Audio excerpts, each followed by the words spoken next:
എല്ലാവർക്കും നമസ്കാരം. ഇന്ന് നമുക്ക് ഗരം മസാല ഉണ്ടാക്കുന്നത് എങ്ങനെയാണെന്ന് നോക്കാം. വളരെ കുറച്ച് ചേരുവകൾ മാത്രം ഉപയോഗിച്ചിട്ടുള്ള ഗരം മസാലയാണ് ഇവിടെ ചെയ്യുന്നത്. ഇനി എങ്ങനെയാണ് നല്ല ടേസ്റ്റി ആയിട്ടുള്ള ഗരം മസാല ഉണ്ടാക്കുന്നതെന്ന് നോക്കാം. ഇത് പെരിഞ്ജീരകമാണ്. സാധാരണ 100 ഗ്രാമിൻ്റെ ഇതുപോലത്തെ ഒരു പാക്കറ്റാണ് മേടിക്കാൻ കിട്ടുന്നത്. അതിൻ്റെ പകുതിയോ മുക്കാൽ ഭാഗമോ ഇതിനു വേണ്ടിയിട്ട് എടുക്കാം. വെയിറ്റ് പറയുവാണെങ്കിൽ ഏകദേശം 60 ഗ്രാം പെരിഞ്ജീരകമാണ് ഇവിടെ എടുത്തിരിക്കുന്നത്. 50 ഗ്രാം പെരിഞ്ജീരകം എടുത്താലും മതി. ഞാനൊരു കുറച്ചും കൂടെ കൂടുതൽ എടുക്കുന്നുണ്ട്. അടുത്തതായിട്ട് വേണ്ടത് കറുവാപ്പട്ടയാണ്.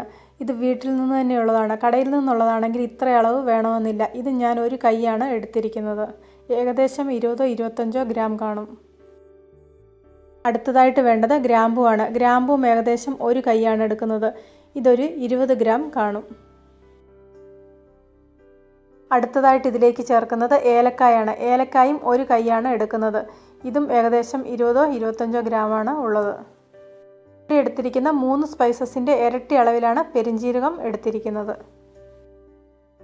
ഈ 4 ചേരുവകൾ ഈ അളവിൽ ചേർത്തിട്ടുള്ള ഗരം മസാലയാണ് ഞാൻ സാധാരണ ഉണ്ടാക്കാറുള്ളത്. ഈ ഒരു ഗരം മസാലയാണ് ഞാൻ നോൺ വെജിറ്റേറിയൻ ഐറ്റത്തിനും വെജിറ്റേറിയൻ ഐറ്റത്തിനും ബിരിയാണിക്കും ഉപയോഗിക്കുന്നത്. എക്സ്ട്രാ ഏതെങ്കിലും മസാല വേണമെങ്കിൽ പൊടിക്കാത്തത് ചേർത്ത് കൊടുക്കും. ഇത് തക്കോലമാണ്. തക്കോലവും സാധാരണ ഗരം മസാലയിൽ ചേർത്ത് കൊടുക്കാറുണ്ട്. ഞാൻ സാധാരണയായിട്ട് തക്കോലം ചേർത്ത് കൊടുക്കാറില്ല. അഥവാ കറിക്ക് ചേർക്കണമെന്ന് തോന്നുവാണെങ്കിൽ ഒരു ചെറിയ കഷ്ണം എക്സ്ട്രാ ചേർത്ത് കൊടുക്കുകയാണ് പതിവ്. ചിലർ ജാതിപത്രിയോ ജാതിക്കായോ ഗരം മസാലയിൽ പൊടിച്ച് ചേർക്കാറുണ്ട്. ഞാൻ ബിരിയാണിക്കൊക്കെ ആവശ്യമാണെന്ന് തോന്നുവാണെങ്കിൽ ഒരു ചെറിയ കഷ്ണം ചേർത്ത് കൊടുക്കാറുണ്ട്. ഇത് കുരുമുളകാണ്. കുരുമുളകും ചിലർ ഗരം മസാല കൂട്ടിൽ ചേർക്കാറുണ്ട്. ഞാൻ ഇറച്ചിക്കൊക്കെ വേണമെങ്കിൽ എക്സ്ട്രാ കുരുമുളക് പൊടി ചേർത്ത് കൊടുക്കുകയാണ് പതിവ്. ഗരം മസാല പൊടിക്കുന്നതിന് മുമ്പ് ചൂടായ പാനിലേക്ക് ഇട്ടിതൊന്ന് നന്നായിട്ട് ചൂടാക്കി എടുക്കുന്നുണ്ട്. ഗരം മസാല വറക്കുമ്പോൾ തീ കുറച്ചിട്ടിട്ട് വേണം വറക്കാൻ. ഇതൊരുപാട് വറക്കേണ്ട ആവശ്യമില്ല. ഒരുപാട് വറന്നു പോയിട്ടുണ്ടെങ്കിൽ ഇതിൻ്റെ മണമൊക്കെ മാറിപ്പോകും. നന്നായിട്ടൊന്ന് ചൂടായി വരുമ്പോൾ തന്നെ തീ ഓഫ് ചെയ്യാം. അതിനുശേഷം ഒരു 2 മിനിറ്റ് ഒന്ന് ഇളക്കി കൊടുക്കാം. അതിനുശേഷം വലിയ ചൂടൊന്ന് മാറിക്കഴിയുമ്പോൾ ഇത് മിക്സിയുടെ ഏറ്റവും ചെറിയ ജാറിലിട്ട് നന്നായിട്ടൊന്ന് പൊടിച്ചെടുക്കാം.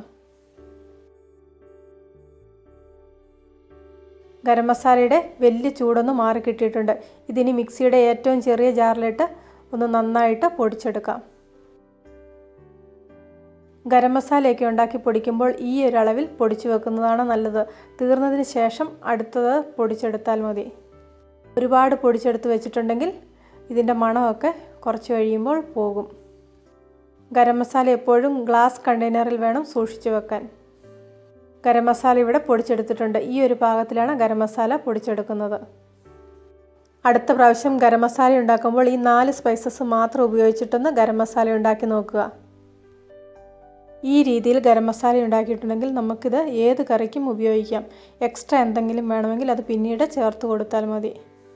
ഇന്നത്തെ ഈ വീഡിയോ ഇഷ്ടപ്പെട്ടെങ്കിൽ ലൈക്ക് ചെയ്യണം, ഷെയർ ചെയ്യണം. കൂട്ടത്തിൽ ചാനൽ സബ്സ്ക്രൈബ് ചെയ്യാത്തവർ ആരെങ്കിലും ഉണ്ടെങ്കിൽ സബ്സ്ക്രൈബ് ചെയ്യാനും മറക്കണ്ട. സബ്സ്ക്രൈബ് ബട്ടൺ ക്ലിക്ക് ചെയ്യുമ്പോൾ റൈറ്റ് സൈഡിലെ ബെല്ലൈക്കണും ഒന്ന് ക്ലിക്ക് ചെയ്ത് ഓൾ എന്ന ഓപ്ഷനും ആക്ടിവേറ്റ് ആക്കണം.